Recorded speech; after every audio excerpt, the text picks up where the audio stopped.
Okay, it's game time.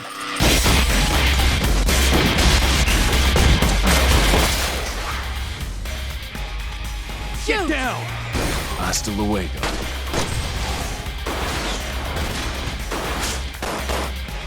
Feast on this!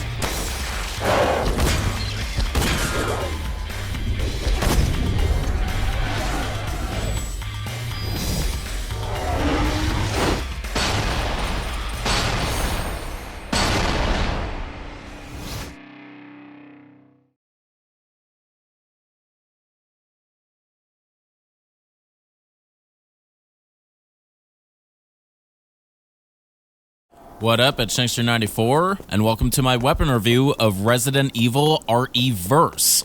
So this weapon review might be a little unique compared to all past weapon reviews, simply because this is an online multiplayer game. It's not like it has a storyline where you gather weapons throughout the game, have upgrades or anything like that. It's pretty cut and dry when it comes to the weapons. There's a set amount of characters, and they all have their own weapon loadouts. Honestly, the best weapon review to compare this to would be my Mercenaries 3D weapon review. It's basically how it's gonna go. I'm still gonna keep weapons in their respective classes and go in order like I usually do, starting with non-firearms, then moving on to pistols, shotguns, machine guns, magnums, etc. Yeah, you know the jazz. And it's probably gonna go really quickly because what's cool about this game is this area that I'm standing in right now is known as a playground. Basically, it's a practice arena for the actual game. Being an online multiplayer, of course, you're going against other players, and the goal is to kill each other. It's a PvP, after all. So, what's awesome about this training ground is, instead of like zombies or regular enemies, it's just loaded with a bunch of hunk NPCs, as you can see here.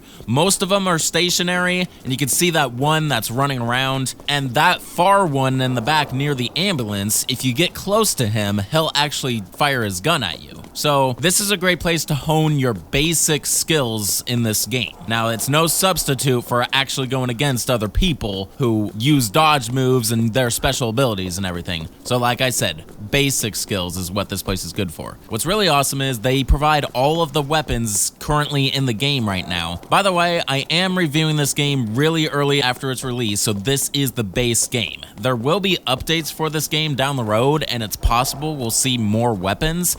And what I'll do is I'm gonna let the updates stack until either we know for sure there'll be no further updates, or enough of them has stacked to where I could probably release a whole nother weapon review of around the same length. So, like I said, they provide all of the weapons in this training ground. Of course, the character-specific weapons, I have to load every character to show those. So, here's how it is. Every character has a standard weapon and a personal weapon. The standard is pretty much their handgun, and their personal is, like, as it sounds, akin to them and whatever game they were featured in the past. By the way, all the characters in this game are RE Engine based, so you'll see those versions when I go throughout the showcase. And then you have the special weapons, which are regardless of the character you're going in as, and they are randomly generated throughout the map in the matches. And the ultimate reason why I decided to use this playground to do this weapon review, not only because it's free of players that are going to kill me, but when I fire my weapon at the hunks, it actually displays the damage points dealt to them. So I could get pretty specific here thanks to the damage rates being shown. But it's still going to be a really quick weapon review because there's not a whole lot of weapons and everything I need is in this arena. So a lot of these clips are going to be one takes and they're not going to be in a bunch of parts like showing the weapon, testing it out, then going to a different area to test it out on enemies because the enemy that all the weapons are going to be tested on is going to be the same.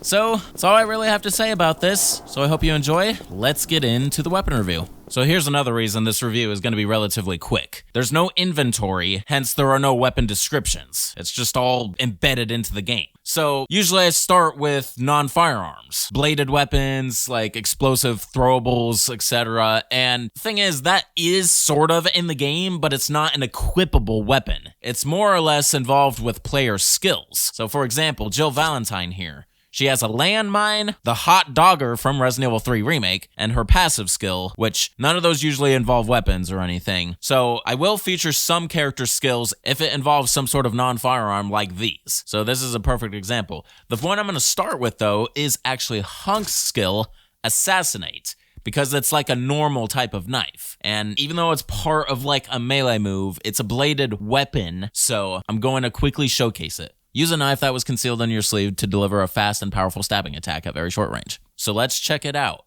So I'm gonna go to the playground and get right into it. Hunks fighting hunks. It's funny.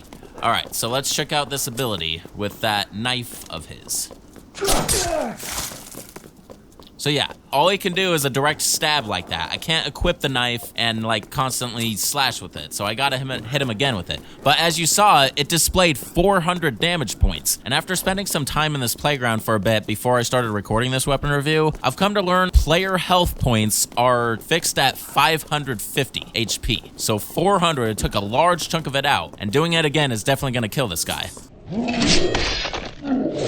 As you can see, because it dealt 400 again. Now, okay, something I should have mentioned probably is one of the features of this game is you can collect these virus capsules here. You can collect a total of 2 of them. What they do is they will ensure that when you get killed, you will transform into one of these tougher creatures. If you have no vials on you when you get killed, you turn into a fat molded in all circumstances. If you have 1 vial on you, you will either generate a Hunter Gamma or Jack Baker. And then finally, if you have 2 vials on you, you get Nemesis or Super Tyrant. So that's their main purpose, but a feature that some people might not even know is they also slightly increase your attack power as a human, your weapon attack power. So I'm gonna test something real quick, collect both of these virus capsules, and I'm gonna do that attack again, and let's see how much damage it does now. Okay, it still does 400, so it appears that it doesn't affect your abilities, it probably only affects your firearms. As you can see, my crosshairs turned purple once I collected both of those virus capsules. So I'm gonna reset my character so I could get back to normal status. So really, that is all I can show when it comes to Hunk's little knife attack. It's like, I could try to go for the face, but I don't think it's not gonna work because he only aims straight. Now his other ability, which is the cloak here, it actually deals more damage with the assassinate maneuver. So check this out. 480 damage points. So yeah, if you use that ability while he's cloaked, does a decent of extra amount of damage. All right, well, that is it for Hunk's little knife there with his ability. All right, now for the next weapon. Let's show Jill's hot dogger maneuver here. So even though there aren't weapon descriptions per se, there are skill descriptions. So the hot dogger deals a large amount of damage to enemies at close range. If used immediately after dodging, this attack becomes a powerful upward slash. So I gotta feature that, of course, too. So let's go into the training ground with Jill. Check out her hot dogger, RE-verse style. Just had to show it real quick before testing it on a hunk because, as you'll see, it's pretty awesome when you use it against a player. Damn! Let's get that at another angle so I could see it like from the side. Your initial slash does 200 damage. Let's turn off the skill descriptions because that was hogging screen real estate, I noticed.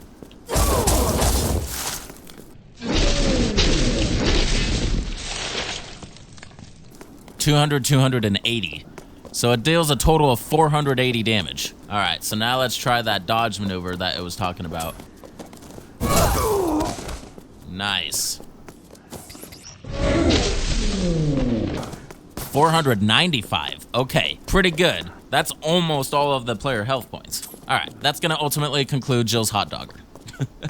All right, so for the next thing I'm going to show, I was debating whether to show this in the weapon review or not. It's the AMG 78. It's one of Chris's skills, and this is that AMG 78 gauntlet from Resident Evil 7 Biohazard, specifically the DLC, End of Zoe, that Joe Baker uses. So the reason I decided to go ahead and show it is because I did show it in both the weapon review and melee move review of Resident Evil 7's DLC. So I will go ahead and do the same here. That being said, by the way, there will be a melee move showcase of RE-verse following shortly after this weapon review. So look forward to that. But for now, let's check out the AMG 78. All Chris does is lunge forward and deliver a devastating punch with the AMG 78 powered exoskeleton gauntlet. Human targets hit with this attack will be knocked down. No shit. All right, let's go in and check it out. So yeah, of course, other than playing in third-person mode in Resident Evil Village, this is the first instance we do get to play current RE Engine Chris in this viewpoint. It's pretty nice. All right, now let's actually test it on a hunk. 400 damage. All right.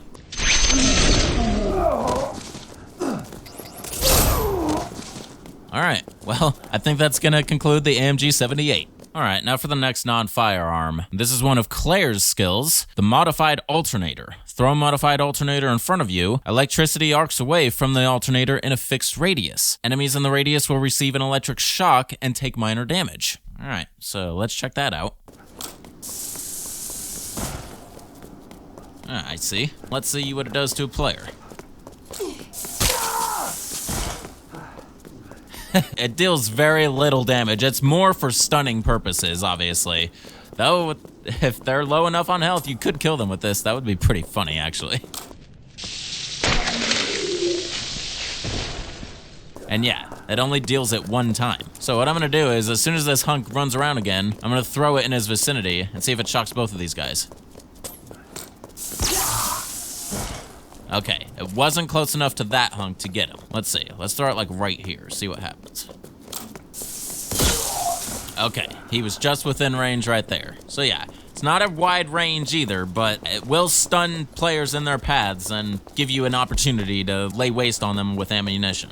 Alright, well, that's gonna do it for that thing, because it would take way too long to defeat an enemy with it. I mean, do the math. 550 total health points, it deals 50 each time, so it would take 11 of those things to defeat a single player, if that's all you used. Alright, now we're gonna check out Jill's other skill, the landmine. Place a landmine in front of you. It will explode if an enemy steps on it. The mine will also explode if attacked. Alright.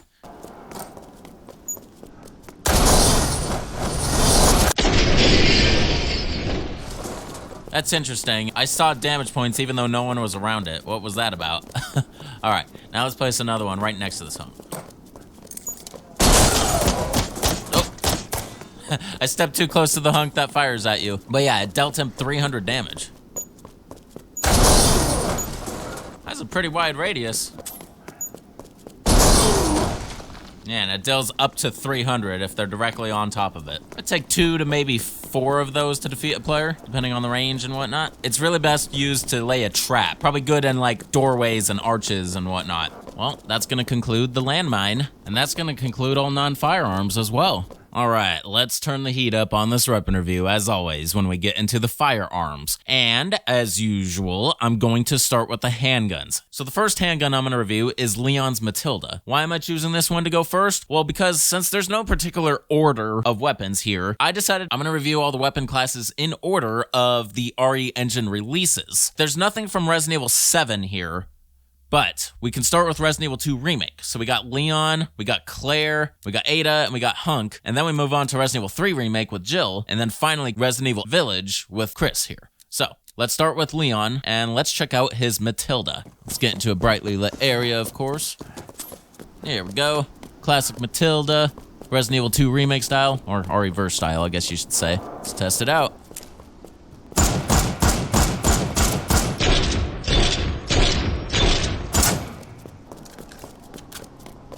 Alright, so now let's test it on a Hunk. One thing I've learned is there is a slight damage difference depending on if you let the crosshairs hone in, like that. If you aim and start firing immediately, it'll deal the least amount of damage possible. Also, something I've learned is there is no difference in damage whether you shoot the body, the arm, the knee, or the freaking foot. Those all deal the same amount of damage unless you land a sort of critical shot. The head is the only place where you deal more damage, obviously enough. So that being said, I mean, this is gonna make the testing very easy. I'm gonna shoot this hunk in the back.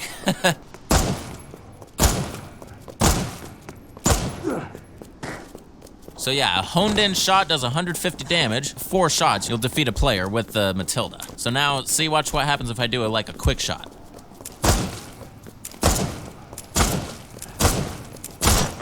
For the most part, it only did 100 damage. So 50 less damage points if you don't let it hone in, which takes less than a second. All right, so now you'll see the difference if I do a headshot.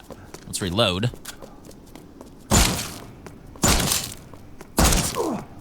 So yeah, 225 damage points if you go for the head.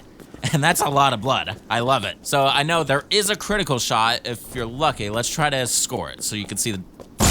Yeah, 338 if you land a critical headshot. And that hunk went down in just 2 hits. All right, now I'm not done yet. One of Leon's skills is the ability to dual wield the Matilda, like he does in Resident Evil 6, even though those are wing shooters technically. But yeah, let's test that feature out.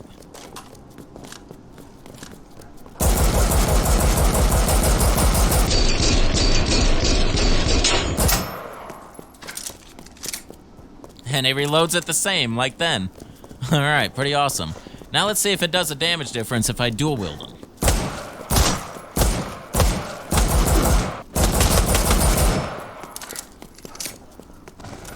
Okay, so it alternates between 100 and 150, which makes sense because when you're using that ability, you lose your crosshairs, and instead you get laser aim. It's not really honing in at all, so it's kind of random between 100 and 150. It's pretty lethal since he fires it very fast. It's almost like a machine pistol at that point that you're firing. Okay, so this is a great opportunity to really show the power of these virus capsules. So if I collect 2 of them, let's just see real quick how much it increases his firepower. So normally it would be 150 at this point. So holding the virus capsules, that increased it to 195. Then I landed a critical right there, which upped it to 293. So let's do the headshots now. 270. Let's try to find a critical headshot. 405. So yeah, you want to collect those virus capsules whenever you can throughout your matches, because they will up your firepower as a human, and they will give you a much better creature if and when you get killed. All right, guys, I think that's going to conclude Leon's Matilda. Now for the next handgun, Claire's Quick Draw Army. It is a revolver, not a pistol, and this is the sad thing about RE Versed, at least for now. There are no magnums in this game, so unfortunately, that means I'm not going to have my traditional explosive headshot at any point. I mean, I've been doing headshots here and there, and I could sort of do it with this since it's a revolver. It's the closest thing to what we know as a magnum, but it's not going to be that cool because there's no decapitations in this game. So yeah, just wanted to throw that out there. Little sad fact. Maybe in the future with an update. I mean, I don't think we'll get decapitations, but we may get a magnum caliber weapon. We'll see. All right, so check it out in game, of course, real quick. It's the best view I can get since she holds it down. All right, let's test it out.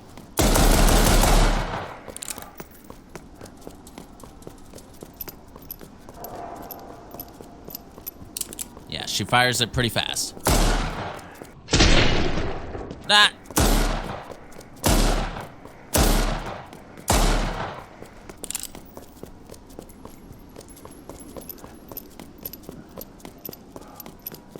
Alright, now Claire's passive ability is pretty interesting. If you have the Quick Draw Army equipped, and you do your dodge maneuver, she automatically reloads it. So she has a speed loader when she does the dodge maneuver. So that's really convenient when you're playing as her. Alright, so now let's test it on a hunk.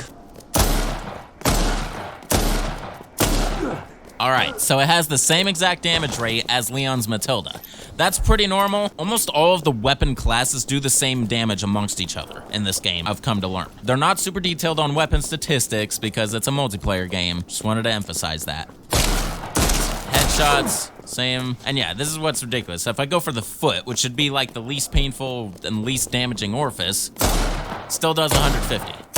So it really doesn't matter where you shoot other than the head. It's gonna do roughly the same amount of damage unless you land a critical or you don't let your crosshairs hone in. All right, well, that's gonna conclude Claire's Quick Draw Army. Now for the next handgun, Ada's Broom HC. There's a close-up of it, best I can get, because she also holds her weapon down like Claire. All right, let's test it out.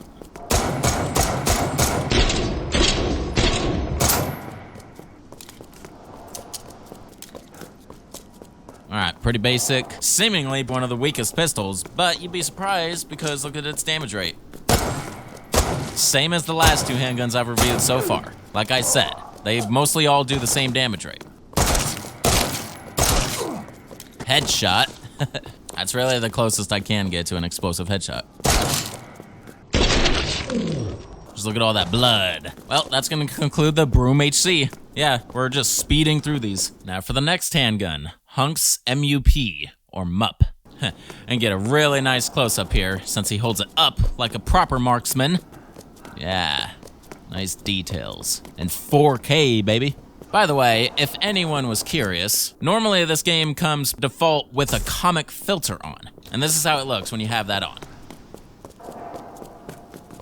So I can understand if you're into that type of stuff, comic books and brightly lit colors and everything. Personally, though, this is kind of disorienting to me, so I prefer to have it off. And plus, for the purposes of this weapon review and visual quality, we really need to have it off. There we go. So much better. All right, so let's test out the MUP.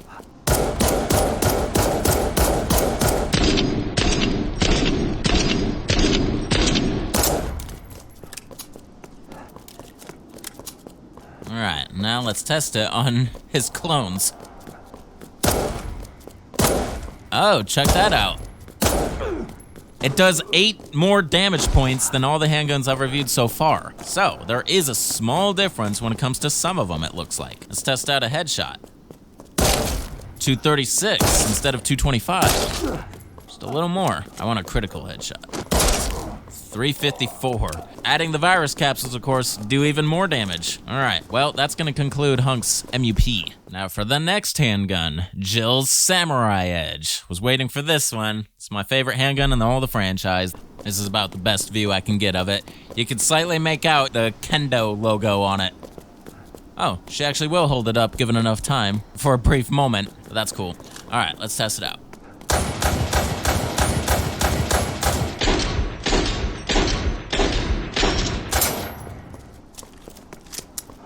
And let's test it on an enemy. If you haven't noticed by now, all the handguns have about the same firing speed. It's pretty fast, too.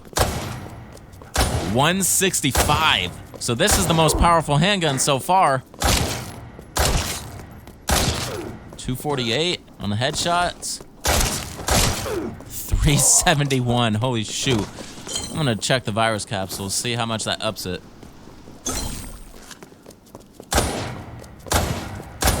231. Wow, 446. All right, well, that's enough. That's gonna conclude Jill's Samurai Edge. Now for the last handgun, Chris Redfield's USM AI. Here's a nice close-up of it. And I realize I didn't really do this for Leon's Matilda. Oh well. All right, let's test this baby out.